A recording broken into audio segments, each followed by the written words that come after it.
दोस्तों, क्या आपको पता है कि हमारे चांद का भी अपना एक अलग से कैलेंडर होता है।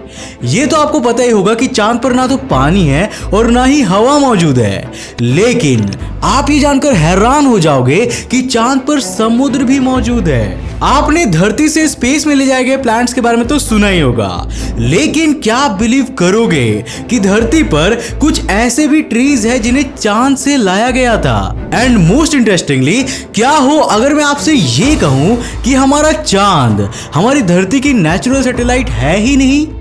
इसका पता लगाने के लिए आपको वीडियो एंड तक देखना पड़ेगा। चांद के बारे में अनसुनी फैक्ट्स के फर्स्ट एपिसोड को तो आप सबने बहुत ज्यादा पसंद किया था और इसी कारण से आज मैं आपके लिए इसका दूसरा एपिसोड लेकर हाजिर हूँ। आज मैं आपको चांद के बारे में कुछ ऐसी बातें बताने वाला हूँ जिनमें से मोस्टली बातों को तो आपने पहले कभी नहीं सुना होगा। तो आज की इस वीडियो को बिल्कुल एंड तक जरूर देखना।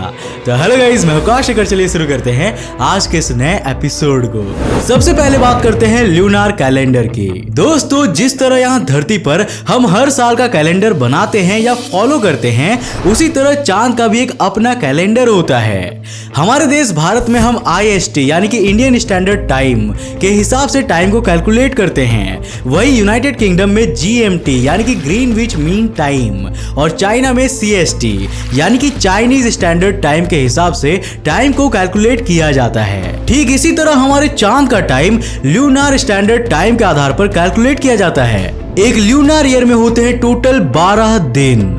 जी हाँ, महीने नहीं बल्कि 12 दिन। चांद का एक दिन 29.53 अर्थ डेज के बराबर होता है। मतलब यहाँ पर 14.77 अर्थ डेज का एक दिन होता है और वहीं 14.77 अर्थ डेज की एक रात होती है। इस तरह चांद पर एक साल धरती के 354 डेज के बराबर होती है। चांद का हर दिन 30 साइकिल्स में डिवाइड किया गया है। हर साइकिल में 23 आवर्स और 27 मिनट्स होते हैं। अगर हम इसी कैलकुलेशन को कंटिन्यू करेंगे तो चांद का 1 आवर मतलब कि चांद का 1 घंटा हमारी धरती के 59 मिनट्स के बराबर होती है। चांद का 1 मिनट मतलब 59 सेकेंड्स और 1 मून सेकेंड का मतलब होता है 0.984 सेकेंड्स। जिस तरह हमने धरती के 12 महीनों का अलग अलग नाम रखा है, ठीक उसी तरह चांद के 12 दिनों के भी अलग अलग नाम हैं। वो नाम है Armstrong, Aldrin, Conrad, Bean, Shepard, Mitchell, Scott, Irwin, Young, Duke, Cernan and Schmitt. ये सभी नाम उन 12 अमेरिकन एस्ट्रोनॉट्स के हैं जिन्होंने अपोलो प्रोग्राम के अंतर्गत चांद की सतह पर अपना कदम रखा था। चलिए अब बात करते हैं चांद के ग्रेविटी के बारे में। वीडियो में आगे बढ़ने से पहले जानते हैं एक ऐप जंगली रमी के बारे में, जो कि एक ऑनलाइन रमी गेम है विद 25 मिलियन प्लस यूजर्स और ये इंडिया में बिल्कुल लीगल है। आप इसमें डिफरेंट टाइप्स ऑफ रमी खेलकर बड़े अमाउंट जीत सकते हो। अभी जस्ट इनका 10 करोड़ RPL 9 टूर्नामेंट खत्म हुआ है और अभी इस ऐप में new year 7.5 crore tournament series live हो चुकी है, जिसमें फर्स्ट प्राइज विनर को मिलेगा पूरे 50 लाख। यहाँ कंटिन्यूअस टूर्नामेंट चलते रहते हैं जहाँ लोग खेलकर ह्यूज अमाउंट में कैश प्राइजेस जीत चुके हैं। फॉर एग्जांपल सौरभ पटेल ने जीते हैं 63,000 रुपए, वहीं कुणाल दानी ने एक टूर्नामेंट में जीते हैं पूरे 1 लाख रुपए। और अगर बात करें बड़ी जीत की, तो लोगों ने RPL 9 टूर्नामेंट के दौरान 75 लाख रुपए कैश, होंडा सिटी कार और आईफोन्स भी जीते हैं। है ना अमेजिंग? केवल कैश ही नहीं, लगातार मेहनत और स्किल्स के दम पर गुजरात के केतन माकवान और तमिलनाडु के पुरुषोत्तमन ने अपनी ड्रीम बाइक बुलेट भी जीता है। अभी इनका एक वेलकम बोनस ऑफर चल रहा है जहां आपको 100% ज्वाइनिंग बोनस मिलता है। आप 0 विड्रॉल फी में अपने पैसों को विड्रॉ कर सकते हो। पैसे विड्रॉ करने के लिए आपका KYC अपडेटेड होना चाहिए। आप अपने दोस्तों को रेफर करके 1000 रुपीज ईच रेफर पर भी कमा सकते हो। आपके क्वेरीज को सॉल्व करने के लिए इनका कस्टमर सपोर्ट डिफरेंट लैंग्वेजेस में अवेलेबल है। ये ऐप प्ले स्टोर में अवेलेबल नहीं है, ये एक एपीके फाइल है जिसका लिंक मैंने नीचे डिस्क्रिप्शन में दे दिया है। तो जल्दी से नीचे डिस्क्रिप्शन में दिए हुए लिंक पे क्लिक करो, इस ऐप को डाउनलोड करो और जंगली रमी खेलो। चांद की ग्रेविटी हमारे धरती के ग्रेविटी के कंपैरिजन में 6 गुना कम है। इस तरह अगर धरती पर आपका वजन 100 किलोग्राम का है तो चांद पर आपका वजन केवल 17 किलोग्राम का ही होगा। यही नहीं, चांद पर आप अपनी मैक्सिमम कैपेसिटी से 6 गुना ज्यादा भारी वजन को उठा सकते हो। इतनी कम ग्रेविटी के कारण अगर आप चांद की सतह पर जंप करते हैं तो आप बहुत ऊपर तक जा सकते हैं और बहुत दूर तक भी। लेकिन भाई याद रखना कि चांद की सतह पर लाखों की संख्या में क्रिएटर्स मौजूद है और अगर आपने जोश में होश गवाकर कुछ ज्यादा ही तेजी से जंप लगा दिया तो आप इनमें से किसी क्रिएटर में गिर भी सकते हो और फिर आगे क्या होगा ये तो आप खुद ही जान जाओगे। चांद की इस वीक ग्रेविटी और मैग्नेटिक फील्ड की कमी के कारण यहाँ मौजूद डस्ट के पार्टिकल्स भी बड़ी आसानी से ऊपर आने लगते हैं और यहाँ पर कोई एटमॉस्फेयर भी नहीं है जो उन्हें वापस जमीन पर सेटल कर दे। इस मून डस्ट के पार्टिकल्स एस्ट्रोनॉट्स की आंखों में जा सकते हैं और उसके स्पेस सूट को भी नुकसान पहुंचा सकते हैं। यही नहीं, जब एस्ट्रोनॉट्स अपना भारी भरकम स्पेस सूट पहनकर आगे बढ़ते हैं तो कई बार उनके पैर इस मून डस्ट में 15 सेंटीमीटर तक अंदर घुस जाते हैं।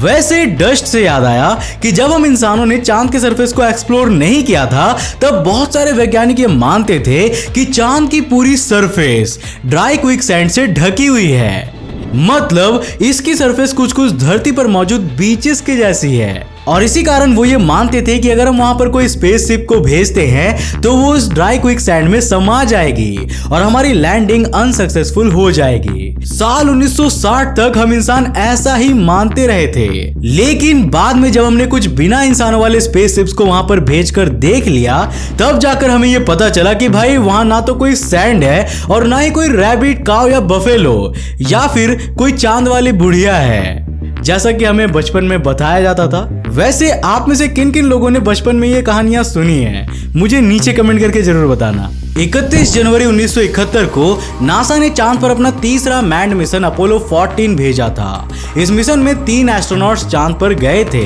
एलन सेफर्ड, एडगर मिचेल और स्टुअर्ट रूसा। सेफर्ड और मिचेल को चांद पर लैंडिंग करनी थी और रूसा को चांद की ऑर्बिट में स्पेसशिप को कंट्रोल करने का काम दिया गया था। खैर हमारी कहानी स्टुअर्ट रूसा पर ही आधारित है। रूसा एक एस्ट्रोनॉट होने के अलावा फॉरेस्ट सर्विसेज में भी थे और वो अपने साथ करीब 400 से 500 ट्रीज के सीड्स चांद पर लेकर गए थे। ये एक एक्सपेरिमेंट का हिस्सा था जिसमें ये देखा जा रहा था कि चांद से वापस आने के बाद सीड्स जर्मिनेट होते हैं या नहीं। 9 फरवरी 1971 को जब वो लोग चांद से वापस धरती पर आ गए तो रूसा ने उन सीड्स को जर्मिनेट किया और यूनाइटेड स्टेट्स के सभी 50 स्टेट्स में उन्हें लगा दिया। और हाँ, ये ट्रीज आज भी मौजूद है। इनमें से एक ट्री अमेरिका के प्रेसिडेंट हाउस यानी कि व्हाइट हाउस में भी लगा हुआ है। इन ट्रीज को हम मून ट्रीज कहते हैं, यानी कि चांद से लाए हुए ट्रीज। दोस्तों जब भी आप चांद को देखते होंगे तो आपको वहां पर कई सारे डार्क स्पॉट्स भी देखने को मिलते हैं। प्राचीन एस्ट्रोनॉमर्स ये मानते थे कि ये असल में वहां पर मौजूद समुद्र है, लेकिन जैसा कि हम जानते हैं कि चांद पर ना ही कोई समुद्र है और ना ही पानी है। ये असल में बेसाल्टिक प्लेन्स है जो पहले के समय में वोल्केनिक इरप्शंस के कारण बने थे। वोल्केनिक इरप्शन होने की वजह से यहाँ पर लावा जमा हो गया था और समय के साथ साथ वो सॉलिड में बदल गया। ये चांद की दूसरी जगहों के कंपैरिजन में सनलाइट को बहुत कम रिफ्लेक्ट करता है और इसीलिए ये हमें डार्क स्पॉट्स की तरह दिखाई देते हैं। इन्हें हम मेयर या फिर लूनार मारिया के नाम से भी जानते हैं। मारिया एक लैटिन वर्ड है जिसका मतलब होता है सी यानी कि समुद्र। चांद पर इस तरह की टोटल 17 समुद्र हैं। एक ओशियन है और एक बे यानी कि खाड़ी भी है। सी ऑफ ट्रैंक्विलिटी नाम के ऐसे ही एक लूनार मारिया में अपोलो 11 मून मिशन के दौरान नील आर्मस्ट्रांग ने चांद पर अपना कदम रखा था। दोस्तों अगर आप अंतरिक्ष टीवी के रेगुलर व्यूअर हैं तो आप बैरी सेंटर के बारे में तो जरूर जानते होंगे। ये दो बॉडीज के बीच का वो पॉइंट होता है जहां पर उन दोनों बॉडीज के सेंटर ऑफ ग्रेविटी एग्जिस्ट करता है और वो दोनों बॉडीज उस पॉइंट के अबाउट ही मूवमेंट करती है। हमारी धरती और चांद के बीच में भी यही बैरी सेंटर वाली थियरी काम करती है। धरती और चांद के बीच का बैरी सेंटर धरती के सेंटर से करीब 4671 किलोमीटर दूर है।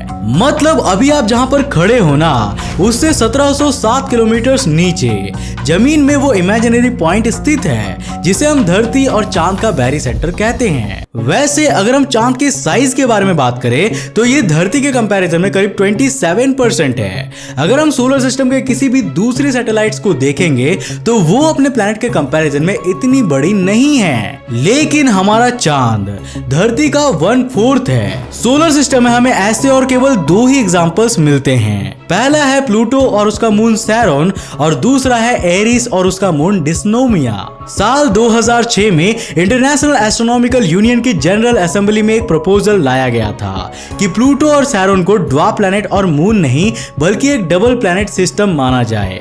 डबल प्लैनेट सिस्टम 2 बॉडीज की ऐसी अरेंजमेंट होती है जहां उनकी मास और साइज में बहुत बड़ा अंतर नहीं होता। इस प्रपोजल के अनुसार तो हमारी धरती और उसका चांद भी एक डबल प्लैनेट सिस्टम बना रहे हैं। हैं, मतलब हमारा चांद भी इसके अनुसार एक प्लैनेट ही है। एक लंबी डिबेट के बाद इस प्रपोजल को रिजेक्ट कर दिया गया और हमारी एकमात्र नेचुरल सैटेलाइट को भी सही सलामत बचा लिया गया। दोस्तों, आखिर में हम बात करते हैं चांद पर मौजूद वेस्ट मटेरियल्स की। अब जब हम इंसान चांद पर जाने में कामयाब हो ही चुके हैं, तो वहां पर वेस्ट कलेक्ट ना हो, ये कैसे हो सकता है भला?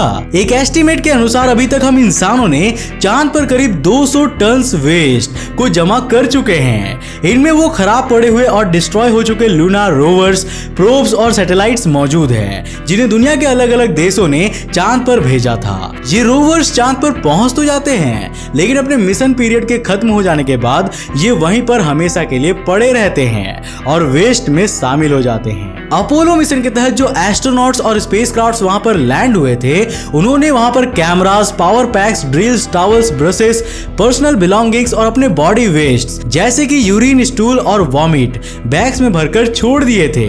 ये सारी चीजें आज भी वहां पर मौजूद है। वैसे क्या आपको ये नहीं लगता कि हमें इन सारे वेस्ट्स को वहां से धरती पर लाने या फिर उन्हें प्रॉपरली डिस्पोज करने के लिए भी कुछ करना चाहिए? आप क्या सोचते हो उसके बारे में?